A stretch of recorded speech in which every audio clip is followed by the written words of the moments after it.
From the World Cup to the transfer window, the connection is clear. We talk about this during the whole World Cup and during the whole start of the transfer window, and the next player will be Youri Tielemans, because Manchester United today have communicated to Aston Villa that they will activate the release clause for Youri Tielemans, £35 million, an excellent signing for United, a quality, experience, top midfielder for the Red Devils. After Ederson deal off, United go all in and sign Youri Tielemans from Aston Villa. The move is confirmed, the deal is done, is in place. Tielemans will undergo his medical, and so new addition from United after Tielemans did very well for Belgium at the World Cup, one of the best players for Belgium this summer, now ready to shine for Manchester United.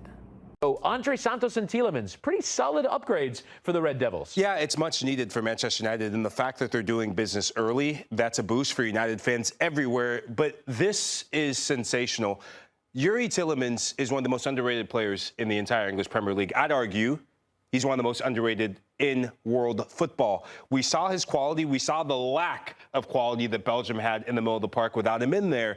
But just to see a player who's going to give control to that Manchester United midfield, this is probably the first time I've seen a Manchester United midfielder come in and potentially have the same control or some level of control since Michael Carrick was there in 2018 when he played for the club. So the profile of a midfielder the club hasn't had in almost a decade, Benny. It's a big get, and to get him at 35 million, potentially 40 million when you do the add-ons, that's easy money. Yeah, well, in terms of value, I think it makes a lot of sense, but I'm still really curious of what this team's going to look like.